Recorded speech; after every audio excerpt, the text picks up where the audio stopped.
예, 안녕하세요. 이제 부동산학개론 기본 강좌 이제 16강을 보도록 하겠습니다. 16강은 계속해서 이제 15강을 연장선상으로 이제 지대론에 대해서 살펴보겠어요.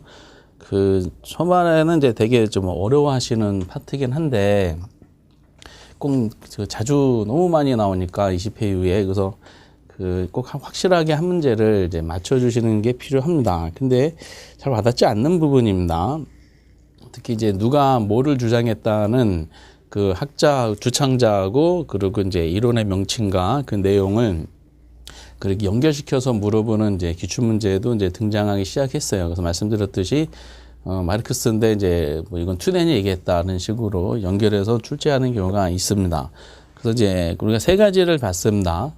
농경지 지대론이라 그래서 우리가 지대론에 대한 논리는 먼저 차액지대서를 봤습니다. 리카도가 했었죠. 두 번째는 이제 위치지대서를 봤고요. 그리고 이제 튜넨. 그 세 번째가 이제 절대지대설. 마르크스. 뭐 이런 식으로 그 초창기 때는 요 세 명을 위주로 출제를 했다가 뭐 더 이상 뭐 우리 시험 수준에서 낼 것이 없어요. 그래서 뭐 점점 확장이 되기 시작을 합니다. 이게 이제 도시공간으로 넘어오면은 입찰지대설이라고 이제 등장합니다. 입찰지대설. 그래서 알론조라는 사람이 했고요. 그리고 이제 준지대설까지 출제를 했어요. 마샬.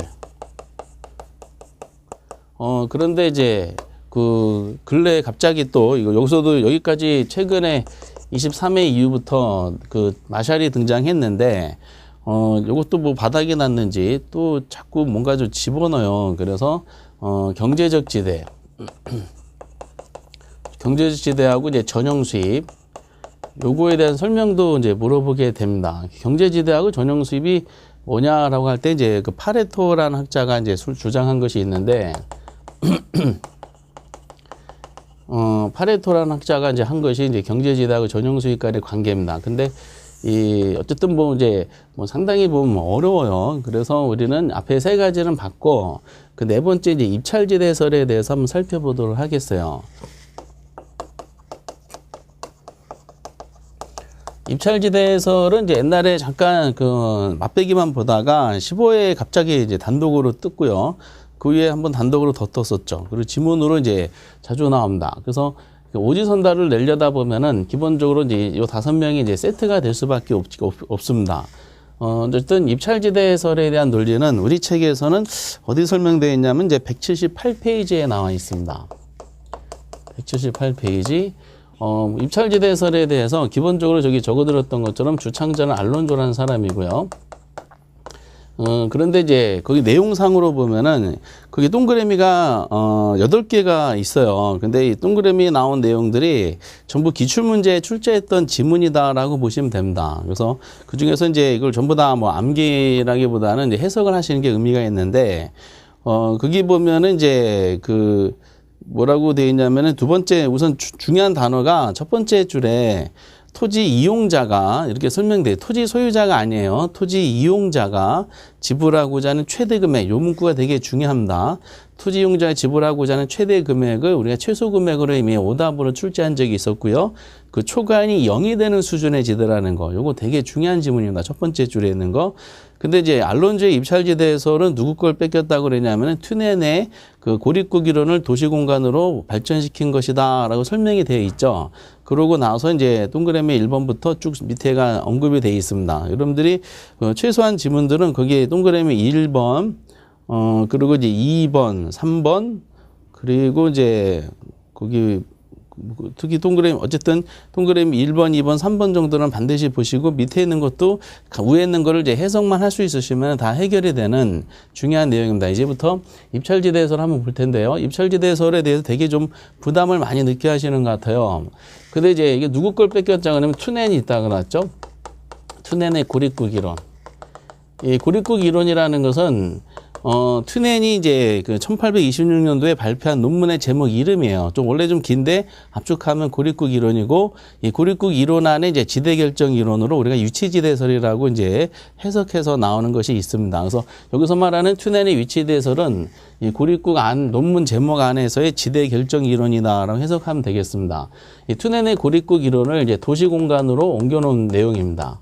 그러다 보니까 튜넨의 이론하고 알론조 이론은 대동소이해요.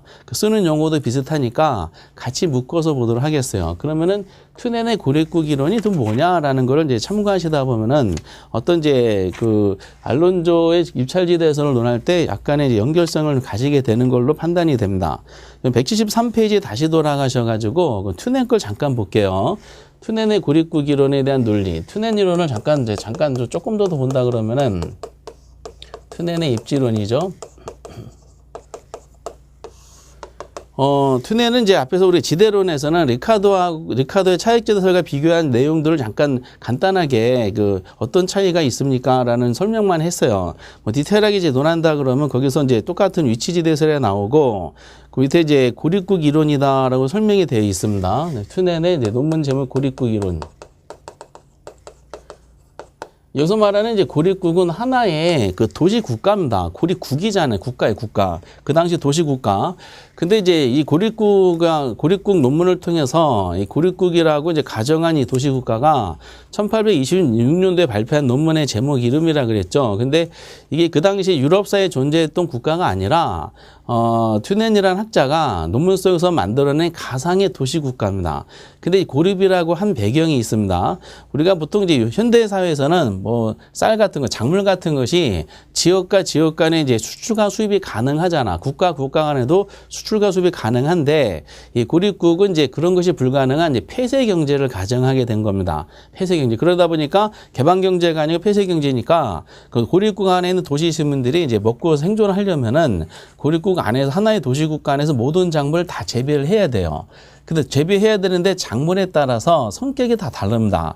그러다 보니까 이제 그 작물에 따라서 성격이 다른 과정에서 도심지를 중심으로 해가지고 작물이 재배되는 위치가 다르다. 이거를 이제 어떤 그 모양을 가지고 설명하게 되고요. 이 튜넨의 고립국 이론이 이제 그 나중에 이제 여러 가지 우리 시험과 관계되는 대표적인 두 이론에 영향을 미치게 되고요. 그 중에 하나가 튜넨의 고립국 이론이 이제 알론조의 입찰지대설에 이제 영향을 미치게 됩니다. 그래서 이제 거기에 내용상으로 이제 연결된 것이 있었죠. 지난주에 그리고 83페이지 맨 밑에 동그라미 1번이 있었어요. 튜넨의 이론에 의하면 이제 지대가 초과 이윤이라 그랬죠. 초과 이윤, 잉여, 소득이다라고 보시면 돼요. 소득, 잉여. 순수 이런 논리인데 매상고에서 뭘 뺐어요? 생산비를 빼고 그리고 수송비를 빼서 결정하는 것이 이 튜넨의 지대론이었었습니다. 근데 튜넨은 비옥도가 동일하다고 가정했죠. 이것이 이제 리카도의 이론 차익지대설하고 차이가 다르다는 것은 이제 우리가 지대결정 이론으로 잠깐 봤습니다. 그런데 이제 그러니까 비옥도가 동일하다 그러면은 같은 작물일 경우에 어느 위치에서 농사를 짓든지 매상고하고 생산비는 동일하다는 겁니다. 그럼에도 불구하고 지대가 차이가 나는 것은 뭐다? 도심의 위치와 농장의 위치가 고정이 되어 있다 그랬죠. 그래서 위치지대설이야. 그러다 보니까 고정된 농장에서 수확한 생산물, 그러니까 농작물이겠죠. 이거를 시장에 내다팔 때 거래에 따른 뭐가 발생해요? 수송비가 발생한다 그랬어요. 그래서 그 튜넨의 고립국 이론, 지대결정 이론에서 위치지대에서 중요했던 것은 거리라 그랬어요. 거리 차이가 무슨 차이? 수송비 차이를 유발하고 그 수송비 차이가 결과적으로 뭐다? 지대 차이를 유발한다라고 이제 표현하게 되는 겁니다. 그러면서 이제 이 관계에서 우리가 이제 확인할 수 있는 게 있습니다. 어떤 논리가 이제 이것도 시험 지문으로 나오는데 이제 거리 있죠, 거리. 거리하고 수송비는 무슨 관계 있을까라는 논리가 나오는 겁니다. 두 가지는 이제 반비례 비례 관계가 있겠죠. 거리가 멀어지면 멀어질수록 수송비도 많이 들 거 아니에요. 이건 상식이죠. 두 번째 논리는 그 수송비하고 이 지대는 무슨 관계 있을까라는 거죠. 근데 얘네들은 이제 반비례 관계에 있다는 거죠. 이 표현은 이제 밑에 113페이지에 대한 논리를 그대로 이제 그 다음 페이지 보시면은 동그라미 이제 114페이지 동그라미 2번에 설명이 되어 있어요. 그러면서 수송비 지대는 반비례 관계에 있다. 수송비 절약분이 그 지대다라는 표현은 이제 그 위치지대설을 할 때 잠깐 언급해드렸었고요. 그러면 지대곡선은 무슨 모양이다? 이제 우하향하는 형태를 갖는다. 이것도 의미가 있습니다. 그럼 최종적으로 한번 볼까요? 최종적으로 그럼 거리하고 이제 지대는 무슨 관계가 있을까? 수송비가 많이 들면은 이제 지대는 낮아지죠. 왜냐? 이것이 많이 들면은 그 결과적으로 이유는 줄어들기 때문에 그렇습니다. 그러면 이제 이 거리하고 이 지대는 어떤 관계가 있을까라는 거죠. 이 두 가지는 무슨 관계? 반비례 관계가 있습니다. 거리가 멀어지면 멀어질수록 수송비가 많이 드니까 지대는 낮아진다. 그래서 거리와 지대는 이제 반비례 관계에 있다라는 논리가 이제 나오게 됩니다. 이 과정에서 등장한 것이 한계지대 곡선이에요. 한계지대 곡선이 나중에 어디에 영향을 미쳤냐면은 우리가 지금 논하고자 했던 알론조의 입찰지대 곡선에 영향을 주게 됩니다. 그래서 알론조의 입찰지대 곡선이라는 표현하고 튜넨의 한계지대 곡선의 표현은 결국 같은 내용이다라고 보시면 되겠어요. 근데 이제 이 한계지대 곡선인데 요거의 모양이 어떤 모양이냐면은 우하향하는 형태를 가지게 됩니다. 이걸 설마 우상향으로 낼까요?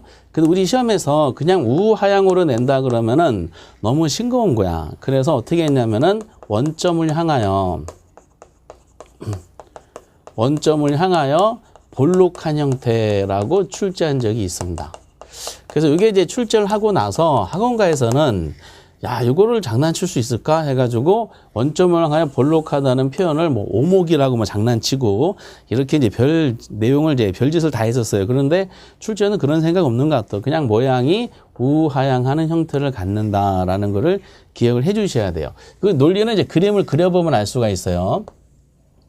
이게 지대고요. 이게 거리입니다. 거리하고 지대의 관계를 논하는 거예요. 그래서 지대는 매상고에서 생산비에서 수송비를 뺀 거라 그랬습니다. 요거는 일정하고 수송비 함수라 그랬죠. 도심이야. 그 도심에서 외곽으로 나가면 나갈수록 거리가 점점 멀어지겠죠. 그럼 수송비가 늘어나니까 이유는 점점 낮아지게 됩니다. 결과적으로 거리가 멀을수록 지대는 좀 낮아진다 그래서 이러한 형태의 한계지대 곡선의 모양이 나타납니다. 이것이 이제 우하의 형태고 원점을 향하여 이제 볼록한 형태다라는 겁니다. 이 원점을 볼록한 이유까지 말씀드리면 좀 어려워져요. 그래서 그냥 결과적인 것만 아시기 바라고요. 그리고 이제 또 하나는 기울기에 대한 형태야. 이 기울기가 작물에 따라서 내용이 달라집니다. 이렇게 가파를 수 있고 완만할 수도 있어요. 기울기가 만약에 가파르다. 한번 해볼까요? 그리고 완만하다라고 표현하게 됩니다. 기울기가 이제 가파르다, 완만하에 따라서 이제 그 투지형 형태가 이제 달라지게 되고요. 그 도심과의 이제 위치가 또 결정이 됩니다. 도심과의 이제 관계를 따지면은 도심과의 거리, 가파를수록 도심과 거리가 가깝다라고 표현합니다. 이것도 시험에 나왔었어요. 그리고 완만할수록 멀어진다라고 이제 알아두시고 그 토지형 형태를 보다 보면은 도심과 가파른 기울기를 갖는 한계지대 곡선일수록 집약적인 형태가 나옵니다. 집약적으로 이용하게 되고 완만할수록 조방적인 이용 형태가 나옵니다. 그 집약적이다라는 것은 집약적 산업이 이루어지고요. 그리고 멀어질수록 조방적 산업이 이루어지게 됩니다. 뭐 이런 내용들이죠. 그 이유를 왜 그럴까 봤더니 이것 때문에 그래요. 도심에서 이제 외곽으로 갈수록 수송비는 증가를 하게 돼요. 근데 이 모양이 그 기울기에 따라서 달라지게 돼요. 도심의 외곽을 갈수록 수송비는 증가가 되는데 이 기울기가 가파를수록 어떻게 되냐? 수송비가 급격히 증가합니다. 그리고 완만할수록 이게 완만하게 증가하게 돼요. 이렇게 이제 내용상으로 이제 알아두시고 이거를 바탕으로 해서 이제 유명한 이제 지문이 또 나옵니다. 그 내용이 이제 뭐냐 봤더니 거기서 이제 내용상으로 우리 책의 174페이지 보시면은 지금까지 말씀드렸던 내용이 이제 동그라미 3, 4번에 대한 논을 말씀드린 것이고요. 동그라미 5번에 보면은 두 번째 줄에 이런 말이 돼 있어요. 중심지로부터 거리에 의한 동심원 지대 모드를 가진다. 동심원이라는 단어를 기억을 해 주셔야 되고요. 즉 수송비 차이에 따른 토지 형태의 차이를 유발시킨다라고 설명합니다. 그래서 8번에 정리한 게 있죠. 그래서 이제 도심에 가까울수록 집약적이고 멀을수록 조방적으로 이제 이루어지게 되고요. 그래서 이제 어쨌든 뭐 이런 내용들이 이제 등장하게 돼요. 그리고 이제 동그라미 그 7번에 보면은 그 한계지대 곡선이고 이것이 경제활동에 따라 달라진다는 설명이 되어 있습니다. 지금부터 논할 사항이 이제 그 보죠. 동그라미 5번의 동심원 지대 모델이에요. 그래서 이제 튜넨이란 분은 토지형 형태를 보니까 도심에서 외곽으로 나가는 이제 내용이 작물에 따라 한계지대 곡선이 달라져요. 그래서 모든 작물이 한 위치에 다 재배하는 것이 아니지 않느냐. 모든 농축산물 산업에 한 곳에 이제 이용하지 않지 않느냐라는 식으로 설명하게 되고요. 토지형 형태가 무슨 모양으로 나타나냐? 동심원 모양으로 나타나게 됩니다. 이 내용이죠. 이 동심원 모양을 기억하셔야 돼요. 이게 나중에 어디에 영향을 미치냐면은 약 100년 후에 고립국 이론이 1826년도에 발표한 논문의 제목 이름이라 그랬죠. 그 정확히 이제 100년 후에 1925년도에 그 버제스라는 학자가 동심원 모형을 이제 발표하게 됩니다. 도시공간 구조. 그래서 이 어디에 미쳤냐면 버제스의 동심원 이론에 영향을 미치게 됩니다. 그래서 이제 버제스 문제가 나올 때 버제스가 튜넨 거 영향을 받았다는 식으로 이제 지문이 나오기도 합니다. 이렇게. 그러면 어쨌든 요 내용들은 우리가 입찰지대론 할 때 똑같이 적용되는 것입니다. 물론 동심원 형태도 똑같이 다 적용이 돼요. 그럼 이게 어떤 뜻인지 잠깐 확인해 보도록 하겠습니다. 모양은 우하의 형태를 갖는다 그랬죠. 근데 이제 고립국 이론입니다. 모양을 한번 볼게요. 이게 지대고요. 몇 가지가 이제 여러 개 산업했지만은 딱 세 가지만 한번 해보겠습니다. 이게 A고, B고, C 산업이다라고 가정했어요. 이게 도심입니다. 그러면 이제 그 하나의 고립국 안에 모든 작물들이 이제 다 재배할 수 없다 그랬어요. 그래서 먹고 생존하려면은 자급자족을 해야 되는데 작물에 따라 이제 성격이 좀 다르다라고 판단을 하게 됩니다. 근데 어느 작물이 이제 재배되냐면은 각 위치에서 가장 돈을 많이 벌 수 있는 작물이 아마 재배가 될 거예요. 그러면은 지대가 매상고의 생산비 빼고 수송비 뺀 거라 그랬죠. 그럼 도심에서 작물을 만약에 A, B, C를 이용한다, 산업을 운용한다 그러면은 어느 거를 이용하는 것이 가장 돈을 많이 벌 수 있느냐 따져봤더니 역시 이게 이 지대가 이윤이라 그랬잖아. A는 요만큼의 이윤을 벌고 B는 요만큼, C는 이만큼 벌겠죠. 그 도심지에서는 어느 거를 이제 그 이용하는 가장 돈을 많이 버냐면은 A 작물을 이용해야 됩니다. A 작물. 근데 A 작물의 기울기를 보니까 가파르잖아요. 그렇죠? 이 가파르다는 의미가 어떤 의미냐? 그래서 A 작물 같은 것은 도심에서는 이만큼의 이윤을 벌어요. 근데 여기서 이만큼 나갔어. 그럼 여기가 뭐가 되냐면은 만약에 이제 고립국 튜넨의 이론에서 여러 개의 작물을 재배하지 않고 한 가지 작물만 재배한다면 가정해 보시기 바랍니다. 그러니까 여기 B하고 C가 없고 A만 있다 하면 가정해 보세요.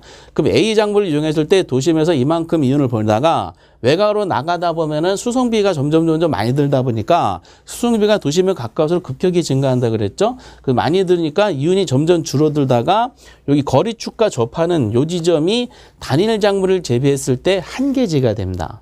그럼 요거를 기준으로 해가지고 여기가 0이 되면은 지대가 초과인이라 그랬어요. 위에 있는 것은 플러스 영역이고 밑에 있는 건 마이너스 영역이에요. 그러면 여기서 요 거리지가 접하는 요거를 외곽으로 이제 벗어나면은 이 다음부터는 뭐가 돼요? A 작물을 재배해봤자 손해가 되는 거야. 그렇기 때문에 요 위치가 A 작물을 재배하는 데 있어서의 한 가지 작물을 재배할 경우에 한계지가 되는 겁니다. B도 마찬가지야. B도 여기가 B만 재배한다 그러면 여기가 한계지고 C만 재배한다면 C는 여기가 한계지가 되는 겁니다. 이런 논리입니다. 근데 A 작물의 기울기가 가파르죠. 그럼 가파르다는 의미가 뭐냐 봤더니 가파를수록 우선 도심과 가깝다 그랬어요. 그러면서 이제 그럼 도시 가파른 걸 보면은 여기서 이윤이 이만큼이었다가 거리가 이만큼 나갔어요. 이만큼 거리가 나왔어요. 근데 여기 있던 이윤이었던 지대가 여기서는 제로가 됐죠. 그러면 지대가 이만큼 떨어져요. 이렇게. 그럼 조금만 거리가 나갔는데 이윤이 뚝 떨어졌죠. 그 왜 그럴까? 이런 작물들은 도심에서 조금만 거리가 멀어져도 수송비가 어떻다? 증가하는데 급격히 증가하는 산업이기 때문에 그렇습니다. 이런 산업을 뭐라 그럴까 했을 때 A 작물을 튜넨이라는 사람은 채소라 그랬어요. 채소를 이제 작물을 재배하는 업자들은 채소라는 작물의 성격이 신선도를 유지해야지 제대로 된 상품 가격으로 판매할 수가 있었어요. 그 당시 1826년도에는 운송수단이 자동차 이런 게 없었어요. 비행기 이런 거 없었어요. 오로지 운송수단은 우마차가 됩니다. 그럼 결과적으로 채소를 운반하는 사람들은 새벽에 수확을 해서 그걸 시장에서 상품 가격이 훼손되지 않는 상태로 팔려면은 전국에 있는 모두 우마차를 다 고용해가지고 시장에 빨리 팔아야 됩니다. 아침 새벽에 모든 우마차를 다 고용해서 아침에 이제 시장에서 빨리 내다 팔아야지 상품으로서의 수익을 볼 수가 있겠죠. 그런데 이제 그러다 보니까 이런 채소 같은 작물들은 도심에서 거리가 조금만 멀어져도 수송비가 급격히 늘어납니다. 수송비가 급격히 증가하다 보니까 이윤이 급격히 떨어지는 성격을 가지게 돼요. 그럼 이런 작물들은 그 수송비를 절약을 해야지 이윤을 창출할 수 있겠죠. 그럼 되도록이면 어떻게 돼? 이처럼 수송비가 조금만 거리가 나가더라도 급격히 증가하는 산업들은 도심과 가까운 곳에서 상품을 재배해야 됩니다. 근데 문제는 도심에서는 어때요? 땅값이 비싸. 그렇죠? 그 땅값이 비싸니까 이거를 이제 그 비싼 땅에서 그 산업을 운영해서 돈을 많이 벌려면은 수확량을 많이 늘리는 수밖에 없어요. 그래서 만약에 채소 농사를 짓는 땅이 있다. 그러면은 빈 공간이 없어야 됩니다. 수확량을 많이 하려면은 빈 공간이 없이 아주 고밀도로 작물을 재배해서 수확을 내다 팔아야 되죠. 매출액을 늘리려면은. 그러다 보니까 이런 도심에 가까울수록 상대적으로 집약적인 형태가 되는 겁니다. 이 집약적이라는 것이 도심 토지 같은 것은 고충화 현상인데 농지는 고충화로 입체적으로 농사질 수 없잖아요. 그래서 고밀도란 뜻이야. 여기서 농지에서는. 근데 이제 씨 같은 작물을 같은 보면은 C는 거리가 도심에서는 이만큼 이윤을 벌었어요. 근데 여기서 이만큼 나갔어. 거리가 상당히 나갔죠.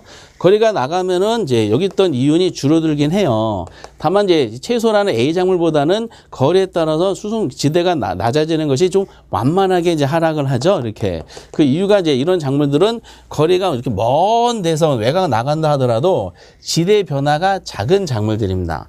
그럼 이런 작물들은 거리가 외곽을 많이 나간다. 그 거리에서 도심을 많이 떨어져 산업을 운영한다 하더라도 수송비가 늘어나긴 하지만 수송비가 완만하게 증가를 해요. 그래서 이런 산업들은 상당한 도심을 기준으로 상당한 외곽 거리까지 계속해서 초과이윤을 계속 벌 수 있는 영역이 생기게 되는 겁니다. 이렇게.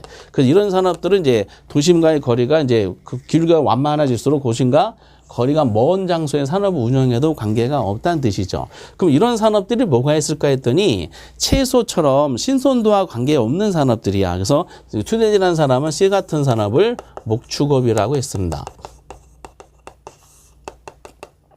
외곽에서 이제 목축을 소 이렇게 기르시는 분들이 만약에 이걸 시장에 내다 팔고 싶다. 그럼 달구지에 싣고 한 일주일 걸려서 내다 팔아도 양이라는 동물들이 가축들이 상대적으로 상품 가치가 훼손되진 않잖아. 중간에 마을에 들렸다가 그 음식을 먹이고 시장에 내다 팔아도 채소처럼 상품가 훼손되지 않아요. 그래서 이런 산업들은 시장에서 먼 데서 이제 산업을 운영하더라도 상당한 이윤을 창출할 수가 있어요. 그래서 많은 우마차, 수송비가 발생하지는 않는다라고 판단한 겁니다. 조금 시간 걸려 내다 팔아도 되니까. 그래서 이런 산업들은 멀리서 산업 운영해도 괜찮다. 그런데 이제 문제는 이 시장에서 멀수록 땅값이 싸잖아. 그렇죠? 그럼 결국 이 사람들이 목축을 운영할 때 채소처럼 고밀도로 운영하는 것이 아니라 방목을 합니다. 많은 광활한 땅을 이제 운영해서 매입한 다음에 여기다가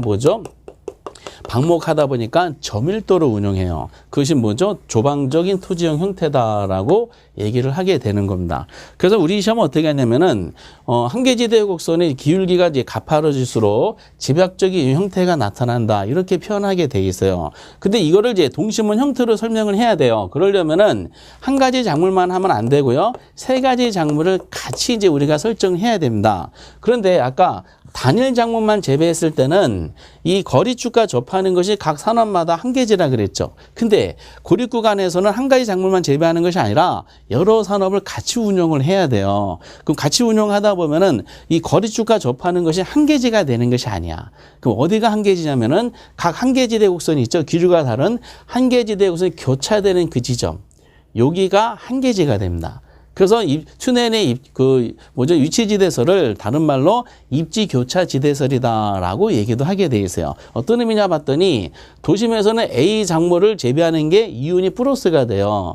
그러다가 이제 좀 거리가 나갈수록 A 작물 같은 경우 수송비 부담이 크다 보니까 B 지대 곡선과 교차되는 여기가 있죠.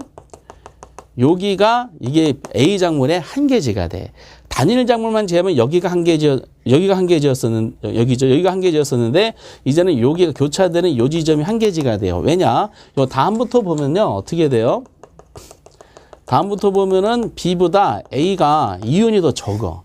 그러니까 A 작물은 여기까지 운영하는 겁니다. 그러니까 초과인이 플러스가 되고 요 한계지에서 초과인이 제로가 돼 버려요. 그래서 여기까지는 A 작물을 운영하고 이제 A 탈락이 됐어. 그 다음부터는 B 작물을 운영을 해요. B 작물은 여기까지 하다가 A보다는 우수하잖아. 초과인이 플러스가 돼요. 초과인 계속 플러스 되는 B 작물을 운영하다가 C 지대곡선 교차되는 여기. 요 교차 지점이죠. 여기가 B 지대곡선의 한계지가 됩니다. 왜냐, 요 다음부터를 보면은 B가 C보다는 이윤이 적기 때문에 그래요. 그래서 B는 그 다음에 탈락하고 여기 교차 지점 여기에서 B를 운영하고 그리고 B 탈락은 마지막에 나오는 한계지대 곡선은 거리축과 접하는 게 한계지가 돼서 이렇게 운영하게 됩니다. 여기는 이제 초과 플러스에다가 수송비 부담 어쨌든 발생하니까 여기가 한계지가 돼요.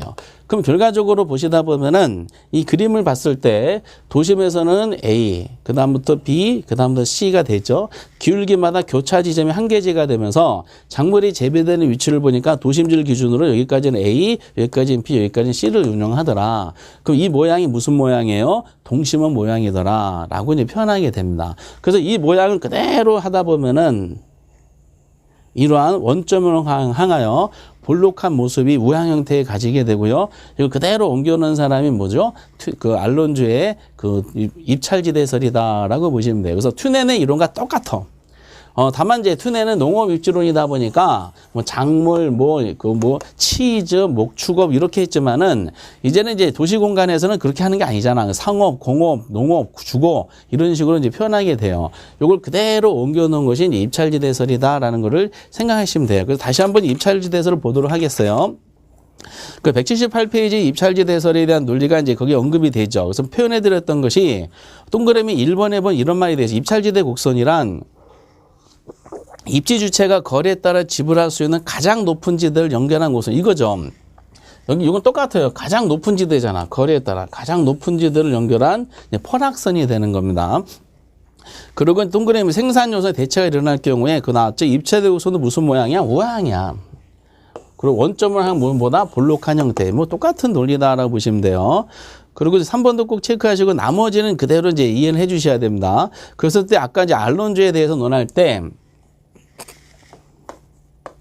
알론주 입찰지대가 뭐냐라고 했을 때 입찰지대는 이제 토지 이용자 입장이에요. 아까 또 첫 번째 줄에 나온 겁니다. 토지 이용자 입장에서 지주한테, 토지 소유자한테 지불할 용의가 있는 지불용이 무슨 금액이라고요? 최대 금액이라는 걸 꼭 알아두셔야 돼. 최대 금액입니다. 요거를 최소라고 이미 나와서 틀린 지문으로 언급을 했었어요. 그 토지 이용자 입장에서는 초과 이윤이 무슨 모양? 초과이윤이 뭐다? 초과이윤이 0이 되는 수준의 지대를 우리는 뭐다? 입찰지대다라고 보시면 돼요. 그럼 각 위치마다 입찰지대가 있어. 그 입찰지대를 연결한 곡선을 입찰지대 곡선이다라고 얘기합니다. 각 위치마다 가장 높은 지대를 나타내는 입찰지대 연결한 곡선이 입찰지대 곡선이고 이 내용은 여기서 논했던 한계지대 곡선의 모양, 기울기랑 똑같아요. 이렇게. 그래서 요거를 이제 여러분들이 해석을 할 수가 있으셔야 되고요. 아까 말씀드렸던 것처럼 3번에 대한 논리하고 나머지 4번부터 8번까지는 이제 요거를 그대로 설명한 겁니다. 그 지불용이 최대 금액이라 그러고 초과인이 왜 0이 되는 수준의 지대냐? 토지 이용자 입장에서 초과인이 이걸 만약에 최대가 되는 수준이다 그러면 틀리게 돼 있어요. 우리 시험은 이제 말장난이 들어가게 되고요. 그리고 입찰지대 곡선에 이제 기울기가 나옵니다. 이 기울기를 표현할 때 이것도 거꾸로 냈었거든요. 실제 시험에서. 그 동그라미 3번을 꼭 알아두세요. 입찰지도 기울기는 토지 이용량에 대한 한계 수송비, 즉 생산분의 단위당 한계 수송비를 토지 이용자 토지 이용량으로 나눈 값이야. 거꾸로 냈었어. 그러니까 키워드만 잡으면은 위에 한계 수송비 있죠? 한계 수송비를 뭘로? 토지 이용자의 토지 사용량, 토지 이용량으로 나눈 값을 뭐라고 한다? 입찰지대 곡선의 기울기다라고 꼭 알아두셔야 돼. 요거를 뒤집어서 냅니다. 이걸 말로 내기 때문에 좀 헷갈려 하시는 것 같아요. 사실상 입찰지대 곡선은 지금 표현해드렸던 튜넨에 대한 요 내용을 있죠. 요 내용만 이해하시다 보면은 입찰지대 곡선 토지 이용자 입장에서 지불용이 최대 금액이라는 요거 하나, 초과인이 0이 되는 수준의 지대라는 거 하나, 이거 거꾸로 말장난한다는 거 이해하시고 기울기가 이렇게 된다는 거. 수송비를 토지 사용량으로 나눈 값이다라는 거를 해석하시면 돼요. 근데 처음이니까 잠깐 한번 말씀드리겠어요. 이거 지우고 이제는 다 했으니까. 그 왜 초과인이 이용자 입장에서 지불용이 최대 금액이고 왜 초과인이 0이 될까라고 이제 표현하게 되는 그 과정에 대해서 잠깐 말씀드리겠습니다. 이 지대, 매상고, 생산비, 수송비.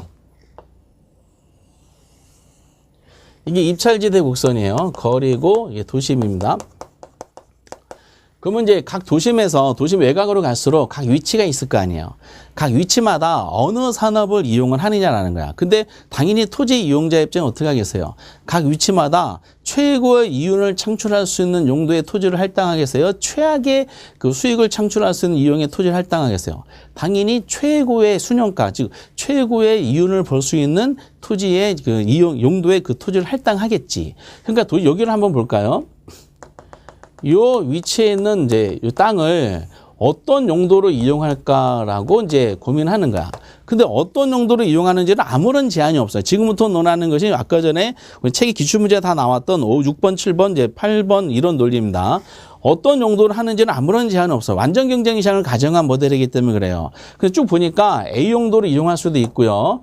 B 용도, C 용도, D 용도 많은 용도로 이용할 수가 있어요. 근데 조사해 보니까 A 용도로 이용하는 것이 이윤을 가장 많이 벌더라라고 가정했습니다. 즉 A 용도로 이용했을 때 주로 도심에 가까운 상업이겠죠. 이 위치를 A 용도로 이용하다 보니까 매상고는 10억이고요. 생산비가 1억이야. 2억이라 그럴까요? 그 도심에 가까우니까 뭐가 절약되겠어요? 그죠? 수송비가 절약될 거 아니야. 수송비를 보니까 수송비가 한 1억이더라라고 한번 가정해 볼게요. 그러면 A 용도로 이용했을 때 여기서는 얼마에 7억이라는 지대, 즉 초과 이윤을 발생하게 되는 겁니다. A 용도 이용할 때. B하고 C하고 D는 A보다 열등한 용도라서 많은 용도 아무거나 이용이 가능한데 그중에서 가장 이윤을 많이 벌 수 있는 A 용도의 요 위치는 할당이 되는 겁니다. 근데 문제는 이제 사람들이 이렇게 생각하겠죠. 요 위치에 있는 땅을 A 용도로 이용하면은 생산비랑 수송비를 제외하고도 얼마? 7억 정도의 이윤을 볼 수 있다는 걸 알아요. 그러니까 많은 이제 토지 이용자들이 있겠지. 토지 이용자 뭐 예를 들어서 갑돌이, 을순이, 병팔이 많은 사람들이 있을 거 아니에요. 요 토지 이용자들이 이 땅에다가 A 용도로 이용해 가지고 본인이 저만한 이윤을 벌고자 할 겁니다. 근데 문제는 고민이 생겼어요. 토지 소유자 입장에서는 본인이 갖고 있는 토지는 딱 하나밖에 없어. 근데 이거를 이용하고자 하는 사람들은 굉장히 많아. 그럼 어떻게 하겠어요? 완전 경쟁 이론이다 보니까 어쩔 수 없이 이 토지 소유자는 이 땅을 A 용도로 이용하고자 하는 사람들한테 이거를 경매에 붙일 수밖에 없습니다. 경매할 테니까 나한테 A 용도를 이용하기 위해서 사용료를 지불해달라, 입찰가를 제시해달라라고 이제 토지 이용자들한테 통보를 하게 됩니다. 그래서 몇 월 며칠 날 그 A 용도를 이용하고자 하는 사람들은 나한테 입찰가를 제시하기 위해서 그 경매 장소에 와서 이제 경쟁하라 이렇게 하겠어요. 그날 경매 장소에 많은 사람들이 참여했어. 근데 이 사람들이 경매 장소 올 때 마음속으로 생각한 거 있어요. A 용도를 이용했을 때 최대로 벌 수 있는 게 이윤이 7억이었잖아. 그러면 토지 소유자한테 사용료를 지불을 할 때, 임대료겠죠? 사용료를 지불할 때 그 토지 소유자한테 지불할 수 있는 지불용이 최대 금액에 대해서 이미 마음속으로 정해놓고 있어요. 이 A 용도를 이용할 때 7억 정도를 벌 수 있는 거니까 7억 이상은 사용료를 지불할 필요가 없다는 생각을 하게 됩니다. 근데 그 생각을 본인만 한 것이 아니라 많은 사람들이 아마 똑같이 생각을 하게 됩니다. 그래서 입찰지대는 지불용이 최대 금액이 돼요. 그러다 보니까 경매 장소에서 처음에 이제 그 토지 소유자가 내 땅을 A용 이용한 사람들은 나한테 입찰가를 제시해달라 사용료로 한 1억 정도부터 출발했겠죠. 근데 어떤 사람이 갑돌이가 1억을 불렀어. 다음 선은 없습니까? 경매 장소 아시잖아요. 그러면 이제 2억, 3억 막 올라가. 막 올라가다가 결국 마지막에 계속 경쟁하다가 갑돌이라는 사람이 7억이라는 입찰가를 제시해버려요. 그럼 7억이라는 입찰가를 제시하다 보면 나머지 울순위 병팔이 많은 입찰 장소에 경매에 참여했던 사람들 입찰을 포기하게 됩니다. 그럼 결국 이 땅은 A 용도로 이용하는 요 위치의 땅은 갑돌이가 이용하게 되어 있어요. 근데 갑돌이가 이 땅을 이용하려면은 7억이라는 이 사용료를 누구한테 지불해요? 소유자한테 지불하게 되는 거죠. 그래서 지불할 용의가 있는 최대 금액이 되는 겁니다. 그러면 결국 갑돌이라는 사람은 이 땅을 이용해가지고 이용하기 위해서 7억이라는 사용료를 소유자한테 지불했고 그 용도를 A 용도를 이용해서 7억을 벌잖아. 그럼 들어간 비용과 결국 이 사람 이용자 입장이야. 들어간 비용과 나온 이득이 결국 같죠. 그러다 보니까 토지 이용자의 초과인이 뭐가 된다? 제로가 되는 수준의 지대다라고 얘기를 하게 되는 겁니다. 결국 이 땅을 A용도로 이용해가지고 얻는 초과인은 결국 누가 가져가냐? 토지 소유자가 가져가게 되는 거야. 그래서 토지 소유자에게 귀속되는 지대 잉여가 되는 겁니다. 이게 소유자가 가져가고 이용자는 초과인이 0이 된다라는 논리죠. 그리고 기울기가 토지 사용량분의 수송비라는 논리는 같은 겁니다. 우리가 이제 기울기는 요게 기울기거든요. 기울기는 요거분의 요거야. 그럼 여기가 거리 변화야. 거리 변화분의 요것은 무슨 변화죠? 지대 변화가 됩니다. 요거분의 요거. 이게 거리가 이걸 이런 것까지 내버리더라고요. 그런데 이제 거리 변화분의 지대 변화인데 내용적으로 봤을 때 이거 어떻게 할까 했더니 토지 이제 소유자들이 요만큼 이거는 토지 거리잖아요. 요만큼의 토지를 사용한다는 개념이야. 토지를 사용하고 지대 변화를 일으키는 것은 뭐죠? 수송비 변화라는 거죠. 그래서 요거를 수송비 변화라고 한 것이고 한기 수송비 요거는 요만큼 거리가 나간다는 요만큼을 토지를 사용한다 그래서 토지 사용량분의 수송비 변화분 이렇게 이제 표현하게 됩니다. 그래서 요 지문도 되게 중요합니다. 이렇게. 그래서 상당히 좀 어려운 개념인데 대신에 이제 그걸 감안해 가지고 특별하게 뭐 파격적으로 뭐 복잡하게 하지는 않는 걸로 판단이 됩니다. 어쨌든 이제 이런 식으로 해서 이 알론제 입찰지대설에 대한 논리를 그 오답으로 이제 체크하는 과정 중에 출제원들이 되게 좋아하고 있는 주제다라고 합니다. 이렇게 이제 언급을 해보고 나중에는 문제를 통해서만 건드려 볼 예정입니다. 항상 이제 튜넨에 대한 튜넨의 유치지대설하고 알론주의 입찰지대설은 같이 묶어서 하셔야 됩니다. 근데 이제 이게 몇 번 나오다 보니까 지문으로도 자주 나오고요. 그래서 우리 중개사 시험에 나올 수 있는 표현은 거의 한 90%에 대한 용어가 이미 출제되지 않았을까라는 생각을 하고 있어요. 최소한 이제 책에 나온 정도, 기출문제만 다 몰아쳐서 집어넣은 거기 때문에 이런 의미를 가지는구나라고 약간 해석이 좀 필요하다라고 언급해 보도록 하겠습니다. 그리고 이제 우리가 앞에 177페이지 보니까 마샬의 준지대설이 있어요. 마샬에 갑자기 23회부터 나오기 시작했는데 준지대설 그럼 페이지 177에 있고요. 이거는 이제 마샬이라고 하시기 바랍니다. 근데 이게 준자가 붙어 있잖아. 이게 땅에서 나온 사용료다 그러면 지대라고 했을 텐데 준자가 붙었으니까 아마 토지하고는 관계가 없을 거예요. 거기 이제 설명이 돼 있어요. 그래서 리카르도의 차액지대서를 이제 그대로 이용한 겁니다. 그래서 리카르도 차액지대서를 토지 이해에서 나오는 소득으로 연결시킨 거예요. 그래서 거기 세 번째 줄에 나오죠.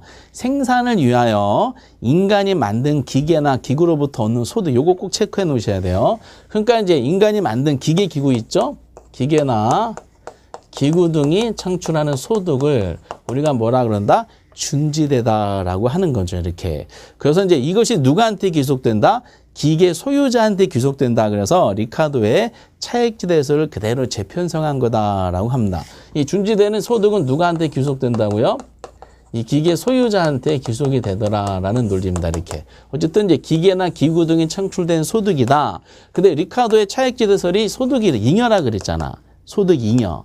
그러다 보니까 리카르도 이론과 동일을 한데 다만 차이가 이거는 토지로부터 나온 것이 아니니까 준자 붙어서 준지돼서 이렇게 이제 표현하게 되는 겁니다. 그러놓고 그 동그라미 이제 1번에 보면은 단기적으로 생산 요소 공급이 상대적으로 고정되기 때문에 발생한다. 이 표현하고 특히 동그라미 2번에 두 번째 꼭 보세요. 준지대는 고정된 생산 요소 뭐에서 결정된다? 수요에서 결정된다는 거야. 준지대는. 준지대의 크기는요. 수요에 의해서 결정됩니다. 이것도 꼭 알아둬요. 공급에서 결정되는 것이 아니라 수요에서 결정되는 거. 어차피 가격은 수요와 공급의 원리에서 결정되는 거잖아요. 근데 공급은 단기적으로 생산이 고정돼 있어. 그러다 보니까 이 가격에 공급은 영향 미치지 않고요. 뭐에 따라 결정된다? 수요에 따라 결정된다는 겁니다. 그것이 동그라미 1번과 2번의 논리야. 다시 준지대의 크기를 논할 때는 우리가 가격 결정할 때 수요와 공급의 원리 결정되잖아요. 근데 준지대는 공급이 단기적으로 고정된 생산료에서 귀속되는 소득이야. 그럼 단기적으로 공급이 고정됐다는 것은 공급이 변하지 않았다는 거니까 공급이 영향 준 것이 아니라 그리고 준지대 크기는 뭐에 따라? 수에 따라 결정된다는 거. 꼭 알아두셔야 됩니다. 준지대 수에서 결정된다. 그러다 보니까 시험에 나오는 게 있어요. 준지대는 유명한 지문이 거기 등장합니다. 거기서 이제 동그라미 동그라미 3번에도 이제 세 번째 줄에 마샬은 토지 이해 고정된 생산료에 귀속되는 소득 준지대. 다 똑같은 내용 반복돼요. 다 기출문제만 집어넣어가지고 거기 동그라미 이제 그 8번을 보세요. 장기에는 고정된 생산 요소가 존재하지 않으므로 준지대는 장기에는 존재하지 않는다. 그러니까 준지대는 단기에만 존재합니다.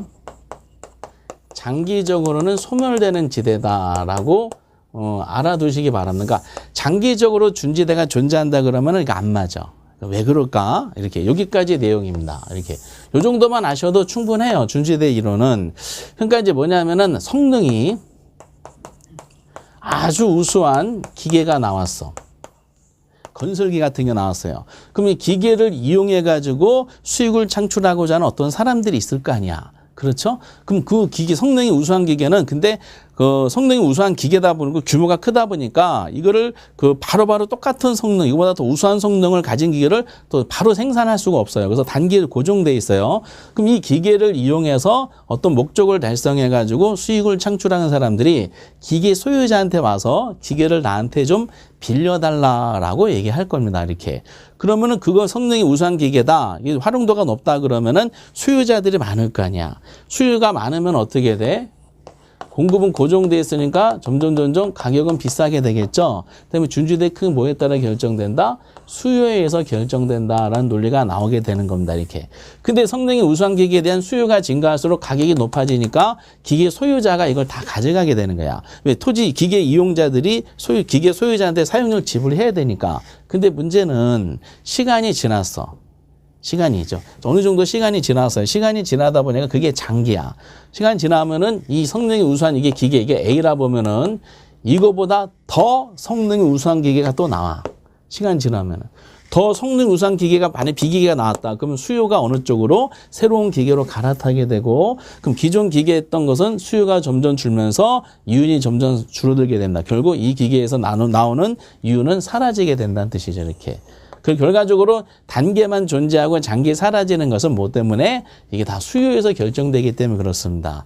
그 단기적으로 존재하는 것은 이 성능이 우수한 기계를 바로 단기적으로 생산이 공급이 불가능하니까 이 단기적으로 생산이 불가능한 기계에 대한 수요가 폭증해서 나오는 가격 상승을 소유자, 기계 소유 다 가져간다. 근데 새로운 기계가 시간 지나서 나오면은 수요 쪽이 그쪽으로 갈아타기 때문에 기존 기계에 늘었던 이유는 점점 줄어든다라고 이제 표현하게 되는 거죠. 이런 거야. 그래서 이게 이제 실무적으로 보면은 어떤 기계를 만들 때, 이걸 다 알아요.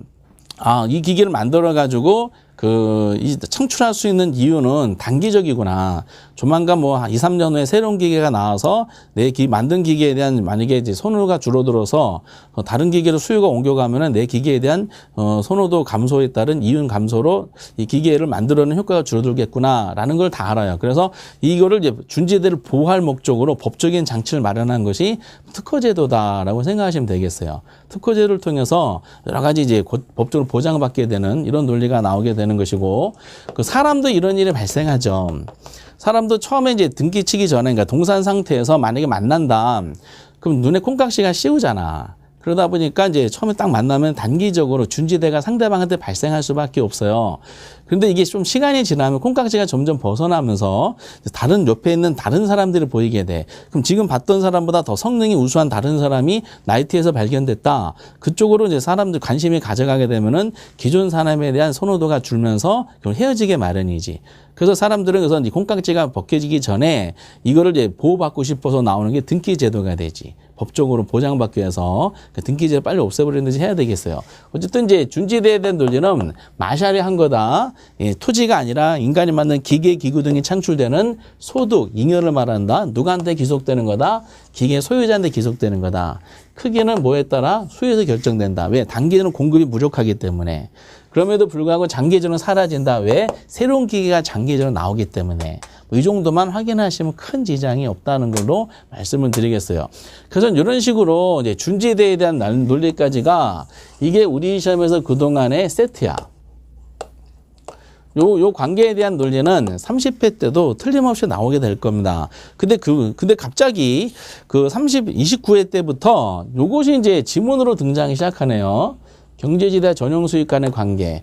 요거는 이제, 언급을 했다 그래서 특별하게 뭐 또 나온다는 보장은 없어요. 그래도 뭐 새로운 이제 지대 이론을 어떤 한 사람이 출제한 돌파구를 마련했으면은 그 다음 사람들은 또 출제한 위원으로 선정된 사람, 이거 출제했네? 이거 내도 되나 봐? 해가지고 언급될 우려가 있어가지고 우리는 그거에 대한 논리가 어떤 의미인지 요구하고 그리고 간단한 이론인 도시 내부 구조론을 묶어가지고 다음 시간에 한번 살펴보도록 하겠습니다.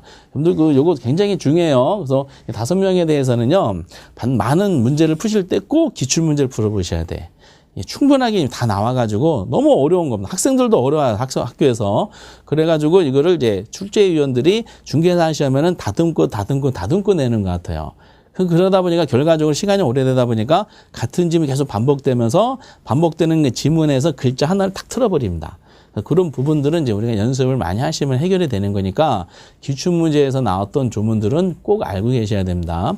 그래서 5명의 유명한 논리 하고요. 우리는 이제 별도로 갑자기 등장했던 175페이지 경제지대론하고 그리고 181페이지 나는 도시공간구조론 이 2가지가 또 어떤 내용인지 한번 살펴보도록 하겠어요. 기본 강의니까 이렇게 간단하게 하는 겁니다. 예, 대단히 수고하셨고 다음 시간에 찾아뵙도록 하겠습니다. 여러분들 수고하셨습니다.